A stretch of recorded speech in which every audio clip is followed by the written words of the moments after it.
Sounds like game number one is getting underway right now. Both of these guys in the hunt for their 6th win, but one of them is going to have to pick up their 3rd loss. Dog versus Neirea is getting underway. Yeah, and it's hard to say that, this feels almost like a pretty big, important match for two guys who are ranked number 2 right now in HPL, but this match between the two of them, it's such a huge gap that you put over just the other person in your match if you win this one. No, you're absolutely right. And in this match, Neirea is getting a little bit of a better of Dog in this first one. Dog came very prepared for the late game here, apparently. He had a Nefarian in his opening game. Yeah, and sometimes you see this between two players that have been doing similar things. One tries to go way, way over the top of the other and like, oh, you like playing control strategies? I'm going to go way over the top of this control strategy. Look at this hand from Neirea. I mean, coin Wild Growth, Druid of the Call, Emperor Thorson. Is that what's called a curve? That's definitely what I would call a curve in this situation. And Dog doesn't look like he's going to be able to answer all that very well. I might have spoken a little too soon. He did pick up an execute. Yeah, this hand is actually pretty equipped to deal with this kind of draw from Neirea.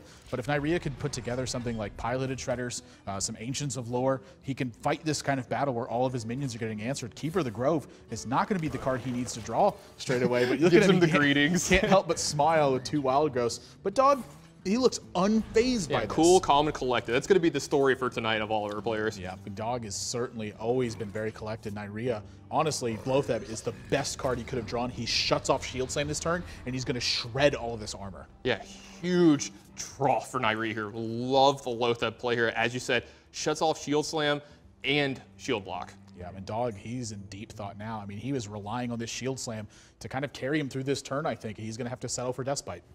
Yeah, he does get to set up this Death Spike going forward, but that's not the turn that he really wanted going here. Wow, look at this. Dog going to get aggressive with his life very early. Yeah, he's going to make sure that this execute can take care of something because he knows that his armor is about to get shredded, so he can't rely on the shield block. Yep. We've seen this actually. I'm sorry, the shield slam. We've actually seen this a lot from players very early on against Druid. They understand that this is really the only time that they can really leverage that life total. That's exactly what Dog's doing, and you can see here he understands that the armor, so the health in the armor smith isn't the big deal here. It's everything else that he's going to be getting. This is excellent play for Dog. Yeah, I know the Cruel Taskmaster is going to end up taking care of the minion here, but Neirea, what do you do this turn? Do you Ancient of Lore for cards, or do you Emperor Thorson and start alleviating the pressure on you? It's hard to pass up this Ancient of Lore for 2 cards. I don't think he can either. And like sort of another thing that's happening in this match is if he Ancients of Lore first, he's going to have more cards in his hand to Emperor Thorson, but this is Dog's turn. We saw Dog almost immediately reach for Emperor Thorson, but now since he drew Fiery War Axe, things might be a little different. Yeah, going to second guess this Emperor Thorson this turn. I frankly don't see passing it up in this spot. You've only got 1 armor. You have used your life total pretty aggressively at this point, but Emperor Thorson going to challenge the Ancient of Lore directly, and it also alleviates a ton of your mana in the coming turns. Yeah, that's all said and all. Let's say Dog does do something like Fiery War Axe's turn. This is a little thing, but it goes big in the match. Do you armor up first or second before you attack the Ancient of Lore? You definitely armor up second. There's no question about it. You have to keep the armor available for stuff like Shield Slam. No way that you can get around that. And I actually don't mind the Harrison and execute this turn.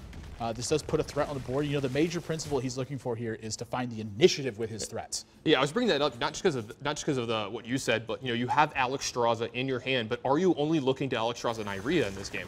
That's a possibility. I mean, he does have to get the work done here. In the meantime, he's going to have to deal with this 5/10 taunt. I was going to say because he has cards like Nefarian in his deck, so he can go super late. So, I mean, it looks like he's going to end up trading in both of these here and then using Shield Slam to get the rest of the work done. Or, I'm sorry, just going to go with Emperor Thorson here. And, I mean, yeah, he's going to trade it in. So, I was so confused here for a moment. I was like, is he really not going to Shield Slam this? Yeah, with him playing the Emperor Thorson, it looked like he was thinking about not doing it. Yeah, because now look at this board spot. Neirea cannot feel comfortable if this Emperor Thorson is going to sit and play. Look at Dog's next turn setup. He has Nefarian or Alexstrasza, depending on what Neirea does here. Yeah, I mean, Alexstrasza, both of them are good plays. They're both a little bit susceptible. Like, let's say Neirea uses this whole turn to take care of Emperor Thorson here. How good is Nefarian? He's actually going to play his own Emperor Thorson. He's looking to put pressure on Dog, and this could easily backfire. Alexstrasza and then 5 to the dome here. Like, that's almost spelling death for Neirea in this situation. And with Dog knowing that this matchup is lopsided in the Druid's favor, I think he's going to get aggressive right here. Yeah, but can you afford to do that against something like, he might have something like Force of Nature, Savage War, and something else going forward? Yeah, Force of Nature, Savage War would be 21 here, and he'll have 3 mana afterwards. So if he had Swipe, that would be 25 damage. To be a little bit short. He's going to go with Nefarian, though. Wants to establish bigger control over this game. Not the greatest ones he gets. But again, the fact that he's even playing defensive here, the defensive play or the aggressive play both worked. That's 22 damage from Neirea in 1 turn with Force of Nature and double Savage Roar. Wow, all right. He's only got to get through a few more points here, but you got to believe Dog is going to be armoring up quite a bit going forward from here. That's honestly, this is a curious play for me. If Neirea goes Keeper the Grove, swipe in this spot, he takes care of Nefarian, and he also gets 2 threats on the board for that big Savage Roar turn. I mean, that was a quick Wrath that he just ripped. Yeah, I mean, he's got a couple other options here. He can Wrath into Swipe to take care he still has of the Nefarian. Yeah, I mean, he still has the option to go Keeper Wrath now, or even Keeper Swipe again because the Emperor Thorson has put him in this spot. So this Wrath has got to be for 3. Yeah, it's going to be for 3, and then he's going to double Keeper it. So accomplishes the same goal, just picks up an extra card.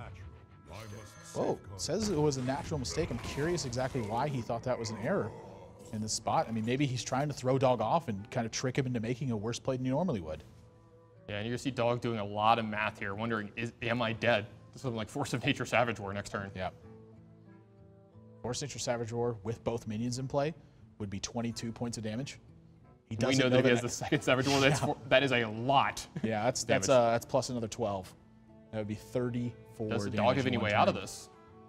Yeah, I think he's got plenty of ways out of this, and it doesn't start with that though. He's about to get some very bad news on the other side of the board because Neirea has all the damage available. It gives him the greetings. Dog knows. Dog, yeah, you can just see his reaction like, oh my gosh, you really just have it, and you just, what can you do at that point? Yep, you got it. Double Savage Roar. Dog has to make an aggressive play damage. and try to win this game. He can't just keep sitting back, waiting for Neirea. Yeah, I mean, well, I kind of see it both ways. He can sit back and kind of wait because if Neirea's got Force Nature Savage Roar, he's actually going to have to invest that in minions at some point. So I think a defensive measure here would have been okay from Dog, but I can't blame him for taking an aggressive stance because Neirea has to have double Savage Roar and Force of Nature in his hand and then the mana to cast everything, which means they had to have been there when the Emperor Thorson was played. I can't blame him at all for this. Yeah, they had to have been there like 4 turns earlier and the Emperor was going on. I love the play from Dog, actually.